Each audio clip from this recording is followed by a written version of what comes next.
The Test of Character. A tale of empathy and leadership. Thomas Kaw, a self-made multi-millionaire, had recently ventured into a new chapter of his life, investing in the hospitality industry. Among his first acquisitions was the Golden Plate Bistro, a fine dining restaurant renowned for its elegant ambience and gourmet offerings. To the public, this might have seemed like another business expansion, but to Thomas, it was deeply personal. He believed that success in hospitality hinged not only on exquisite food and decor, but on the quality of human connections. Yet, Thomas harbored doubts. He wondered, did the restaurant staff embody the values he wanted to champion? Were they welcoming to every customer, regardless of appearances? To find out, Thomas devised a simple yet profound test, a humble disguise. On a crisp autumn evening, Thomas dressed in an ensemble no one would associate with a millionaire. Clad in a worn-out brown jacket riddled with patches, scuffed sneakers, and faded jeans, he transformed himself into an unassuming homeless man. His goal was clear: to experience the restaurant as an ordinary customer who might not fit the image of their usual clientele. As Thomas approached the Golden Plate Bistro, he paused to take in the grandeur of the place. Its large glass doors framed an interior bathed in warm golden light, where chandeliers glittered like constellations above polished floors and finely set tables. The air seemed to hum with the soft chatter of diners and the clinking of cutlery. Summoning his resolve, Thomas pushed open the door. Heads turned momentarily, some lingering, others quickly averting their gaze. Thomas shuffled toward an empty table in the corner and sat down, waiting patiently. The test begins. After several minutes, a waitress approached. Her name tag read Margaret. She was impeccably dressed, her blonde hair neatly tied back, exuding an air of professionalism. But her expression quickly soured as her eyes scanned Thomas's disheveled appearance. "Can I help you?" Margaret asked, her tone clipped and dismissive. "Yes, Mom," Thomas replied politely. "I'd like to see the menu." Margaret raised an eyebrow, her lips curling into a sneer. "I don't think this is the kind of place for you," she said sharply. "We don't serve your type." Thomas remained calm. "I can pay for the food," he said softly. Margaret's laughter rang out, harsh and condescending. "With what? Loose change? Don't waste my time." Several diners turned their heads, curious but hesitant to intervene. Undeterred, Thomas asked, "Could I speak with the manager?" Margaret crossed her arms, her voice rising. "Listen, I don't have time for this nonsense. Leave, or I'll call security." The commotion drew the attention of Frank, the manager, who strode over with an air of authority. "What's going on here?" he demanded. "This man is causing trouble," Margaret explained, her voice dripping with disdain.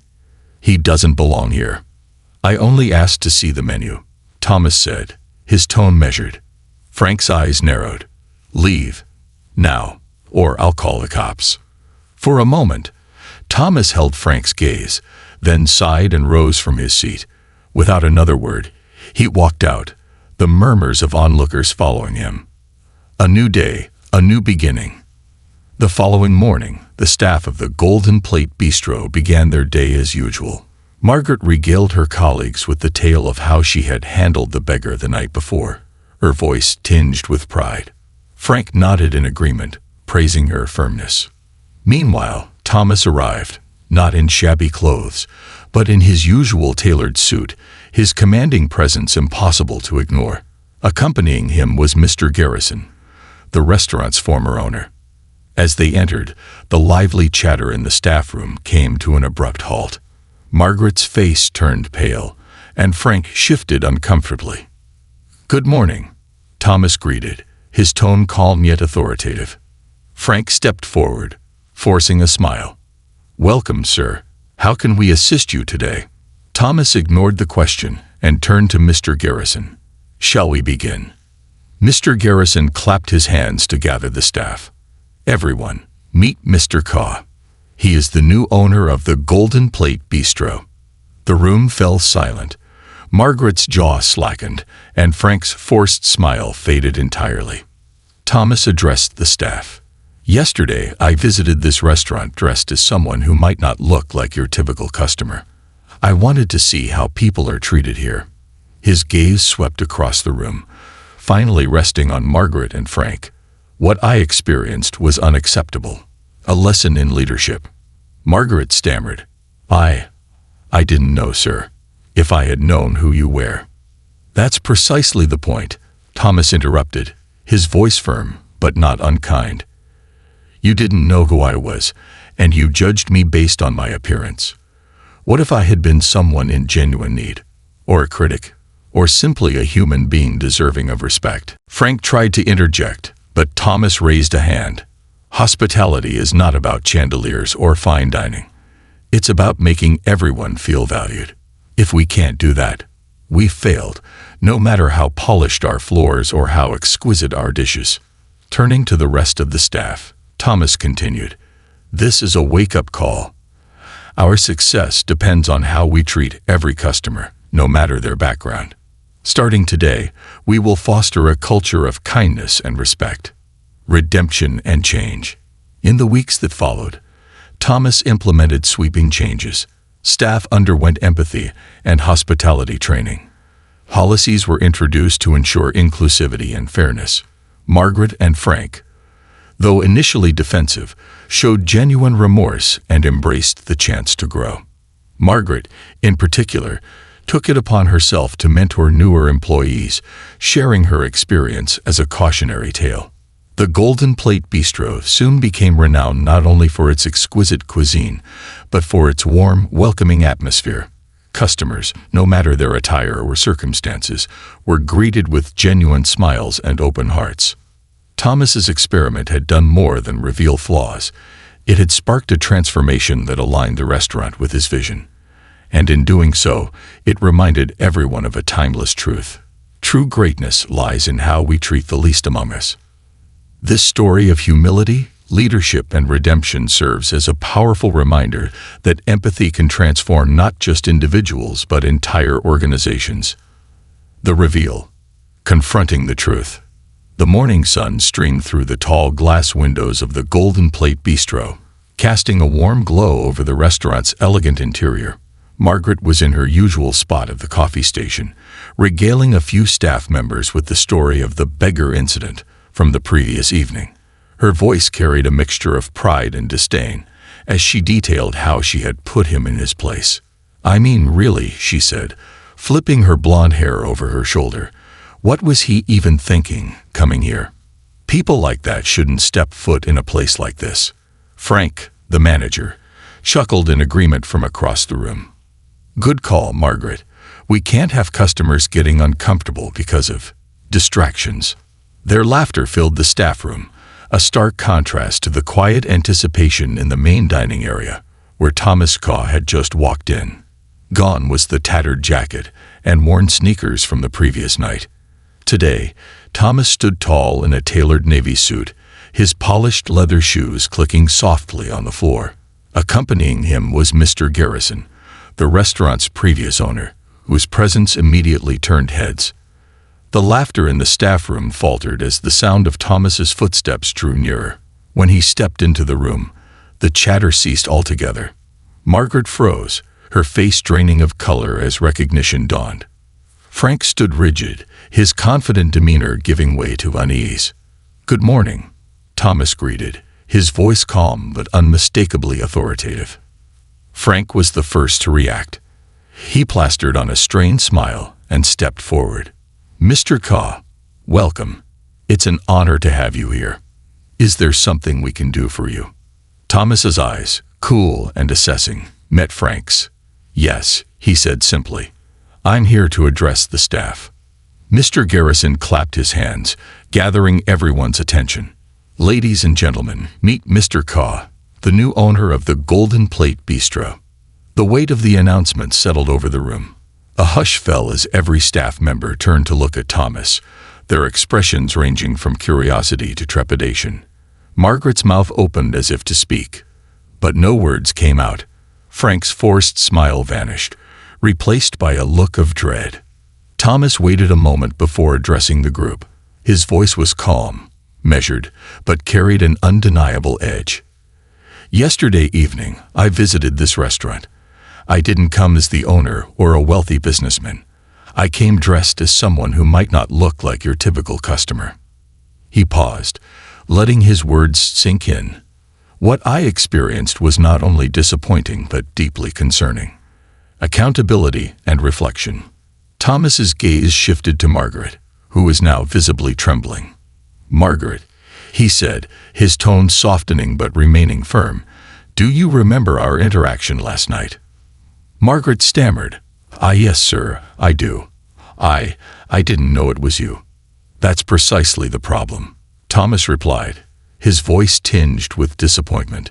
"You didn't know it was me, and yet you judged me, dismissed me, and treated me as if I didn't matter. Is that the standard of hospitality we hold ourselves to?" Margaret's eyes welled with tears. "I'm so sorry, Mr. Kaw. I didn't mean." Thomas held up a hand to stop her. "This isn't about me. This is about how we treat people, regardless of who they are or how they look. Everyone who walks through those doors deserves to be treated with respect and dignity." His gaze then turned to Frank, who had been standing silently in the corner. "Frank, as the manager, it's your responsibility to set the tone for this establishment. Yet, instead of stepping in to correct Margaret's behavior, you chose to escalate the situation. Why?" Frank swallowed hard, his voice barely above a whisper. I thought I was protecting the restaurant's image." Thomas shook his head. "A restaurant's image isn't defined by how well we serve the wealthy or well-dressed. It's defined by how we treat the least among us. And last night, we failed." A path to redemption. Thomas took a deep breath and addressed the entire staff. "This isn't just about what happened last night. It's about the culture we're building here. Hospitality isn't just a job. It's a mindset, a commitment to making every person feel valued. That's what I want this restaurant to stand for." He turned to Mr. Garrison. "Starting today, every member of this team will undergo training, not just in hospitality but in empathy. We'll work on creating an environment where kindness and respect are non-negotiable." Looking back at Margaret and Frank, Thomas added, "This is also an opportunity for growth. Mistakes are inevitable, but what defines us is how we choose to respond to them. You both have a chance to prove that you can do better, that you can lead by example." Margaret nodded vigorously, tears streaming down her face. "I promise, Mr. Kaw. I'll do better. I'll make this right." Frank, though visibly shaken, squared his shoulders. "I understand, sir. I'll take full responsibility and ensure this never happens again." Transformation begins. Over the next few weeks, the Golden Plate Bistro underwent a profound transformation. Training sessions emphasized empathy, active listening, and the importance of creating a welcoming environment for all.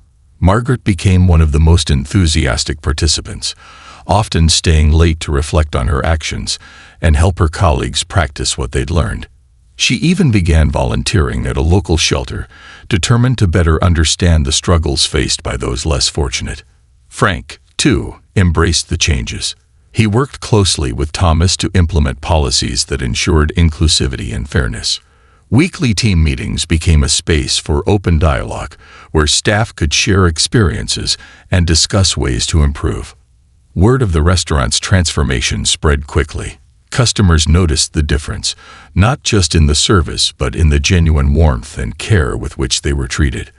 The Golden Plate Bistro became a beacon of hospitality, drawing diners from all walks of life who felt not just served but truly welcomed. The legacy of kindness. Months later, as Thomas sat in the corner of the restaurant, observing the bustling dining room, Margaret approached him with a tray of coffee. Her smile was genuine, her demeanor entirely changed. "Thank you," she said softly as she set the cup down, "for giving me a second chance, for teaching us all what true hospitality means." Thomas smiled. "It wasn't just me. You all chose to change to grow. That's what makes this place special." As Margaret walked away to attend to another table, Thomas reflected on the journey. The Golden Plate Bistro was no longer just a restaurant. It was a testament to the power of empathy, humility, and redemption. A reminder that greatness is not measured by wealth or success, but by how we treat those who need us most. The ripple effect, spreading kindness beyond the restaurant. Months had passed since Thomas Kaw's transformative visit to the Golden Plate Bistro. The changes within the restaurant had taken root, but their impact was beginning to stretch far beyond its polished floors and golden chandeliers. What had started as a lesson in hospitality was blossoming into a movement of compassion and community outreach. Thomas, ever the visionary, believed the restaurant could serve a greater purpose. It wasn't enough to reform the culture within its walls. He wanted the Golden Plate Bistro to become a symbol of kindness for the entire city. To make this vision a reality, he introduced an initiative called the Golden Plate Project, a program aimed at bridging the gap between fine dining and social responsibility. A new mission for the Golden Plate Bistro. The Golden Plate Project began modestly, with a pay-it-forward program. Diners were given the option to contribute toward meals for those in need. Thomas ensured that the program wasn't just about charity, but about dignity. Recipients would be able to dine at the restaurant as any other customer would, seated at the same elegant tables, served the same exquisite dishes, and greeted with the same warm smiles. Margaret, once the source of a painful lesson, became one of the program's fiercest advocates. She spearheaded efforts to create partnerships with local shelters and community organizations, ensuring the initiative reached those who needed it most. Her passion was infectious, inspiring her colleagues to embrace the project wholeheartedly. Every time I serve someone through this program, Margaret said during a staff meeting, I'm reminded of how far we've come. It's not just about offering a meal. It's about restoring someone's sense of worth. Frank's redemption through leadership. Frank, the once dismissive manager, also found his stride in the new era of the Golden Plate Bistro. He realized that true leadership wasn't about maintaining appearances, but about cultivating an environment of respect and inclusion. He began hosting monthly staff workshops, where team members shared stories of kindness they had witnessed or experienced. One evening, during one such workshop, a young waiter named Samuel stood up to share. Last week, he began, his voice steady but emotional. I served a man who had been part of the Pay It Forward program. He told me it was the first time in years he'd felt seen. He said he'd been so used to people looking past him that he forgot what it felt like to be acknowledged. The room fell silent as Samuel continued. It made me realize that what we're doing here isn't just about food. It's about connection, about reminding people that they matter. Frank nodded, his eyes glistening with unshed tears. That's exactly why we're here, he said. And that's the kind of legacy I want us to leave behind. The community takes notice. As word of the Golden Plate Project spread, the restaurant began attracting attention from beyond its usual clientele. Local media outlets featured stories of how the once exclusive establishment was now a place of inclusion and compassion. Diners from all walks of life came not just for the food but to be part of something meaningful. One evening, Thomas received an unexpected email from a woman named Clara. She explained that her elderly father, a former chef who had fallen on hard times, had been one of the program's beneficiaries. She wrote, For years, my father felt invisible, a shadow of the man he used to be. But when he dined at your restaurant, he said it reminded him of the joy he once found in sharing meals with others. You didn't just feed him, you rekindled his spirit. I can never thank you enough. Thomas read the email aloud to the staff during their next meeting. By the time he finished, there wasn't a dry eye in the room. Expanding the vision.